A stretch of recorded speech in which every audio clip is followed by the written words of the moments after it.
Hello everyone, and welcome back to our channel.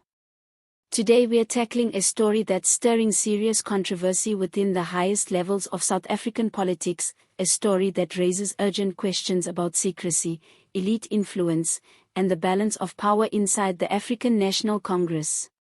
President Cyril Ramaphosa is now under mounting pressure to explain himself after it was revealed that he held a private meeting with billionaire businessman Johann Rupert and didn't inform his party's leadership.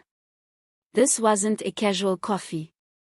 It was a significant, high-level meeting, and it reportedly happened just before the Government of National Unity talks that eventually saw the ANC form a coalition with parties like the Democratic Alliance. That kind of timing is no coincidence. It's potentially explosive.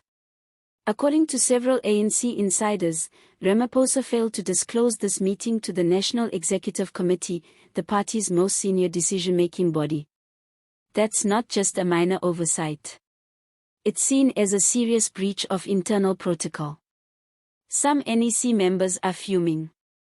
And rightly so, because when a sitting president starts holding private meetings with the country's wealthiest and most politically connected individuals, without even briefing his own comrades, it smells like elite capture. And that's a term South Africans are all too familiar with. Let's break it down. Johann Rupert isn't just rich. He's powerful. For decades, Rupert has been seen as the face of South Africa's economic elite, someone with massive influence in corporate boardrooms, media ownership, and even informal political spheres. His name often comes up in discussions about the relationship between white monopoly capital and the democratic state. So when the President of the Republic, and the leader of the liberation movement, meets with a figure like Rupert in private, people want answers. Why now? Why in secret? And why wasn't the ANC's leadership informed? What makes this even more sensitive is the political context. Ramaphosa is already walking a tightrope. After a bruising election result in May, the ANC lost its majority for the first time in 30 years. Desperate to retain power, the party entered negotiations that eventually resulted in a government of national unity. But those talks weren't smooth. Many within the ANC oppose working with the DA, which they view as fundamentally opposed to the ANC's historical mission and pro-capitalist in orientation. So when news breaks that Ramaphosa might have spoken with Rupert, a known DA sympathizer and economic heavyweight, before those talks happen, suspicion spreads like wildfire.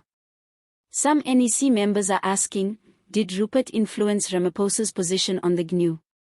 Did he play a role in encouraging the ANC to align with the DA rather than more left-leaning parties like the EFF or smaller black consciousness-aligned movements?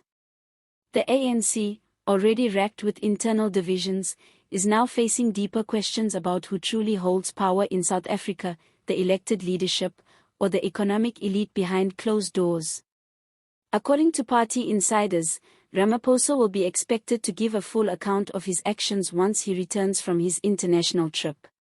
One NEC member put it bluntly, no one is above the ANC, not even the president. That's a powerful statement, and it reflects the growing frustration within the party's ranks. This controversy also highlights a bigger issue, the creeping influence of money in South African politics. While it's true that presidents must engage with stakeholders from all sectors, including business, the secrecy of this particular meeting, combined with its timing, suggests a dangerous pattern. Political decisions are supposed to be transparent and made in the interest of the people, not whispered about in elite circles behind closed doors. It's not just about protocol. It's about trust. Trust within the party, and trust with the public. Let's not forget, the ANC has been battling to regain public confidence after years of corruption scandals, state capture, and factional battles. Ramaphosa was supposed to be the president who would restore integrity. The one who would lead with transparency and accountability. But this latest scandal has many wondering if he's simply become a new face for the same old power dynamics, where wealth quietly guides policy, and the people are left in the dark. Even more worrying is how this will impact the already fragile GNU. If ANC leaders feel that decisions are being made without their consent, or worse, under pressure from unelected billionaires, it could lead to major internal backlash. We could see walkouts, delayed policy implementation, and, potentially, the collapse of the GNU itself. It's also important to note that the ANC has not yet issued any formal statement on the matter. That silence is deafening. Because in politics, not responding is also a response. And the longer the leadership avoids addressing the matter head-on, the more room there is for speculation, division, and unrest. But there's another dimension to all this.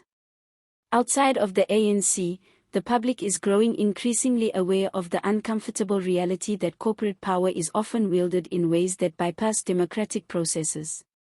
Rupert, along with a handful of other billionaires, has been accused, rightly or wrongly, of acting as shadow advisors to key political players across multiple parties. That perception alone erodes faith in our democracy. South Africans deserve clarity. They deserve to know who is shaping the future of their country. And they deserve leaders who are honest about their engagements, whether it's with unions, communities, or corporate titans. This story is far from over. All eyes will be on the upcoming NEC meeting. Will Ramaphosa come clean? Will the ANC demand accountability? Or will the matter be swept under the rug like so many other political scandals in the past? We'll be watching closely, and you should too. That's it for today's breakdown. If you found this video informative, don't forget to like, subscribe, and leave a comment below. Do you think Ramaphosa was wrong for meeting Rupert in private? Is this just politics as usual, or something more sinister? We want to hear from you. Thanks for tuning in, and as always, stay informed, stay critical, and stay active. See you next time.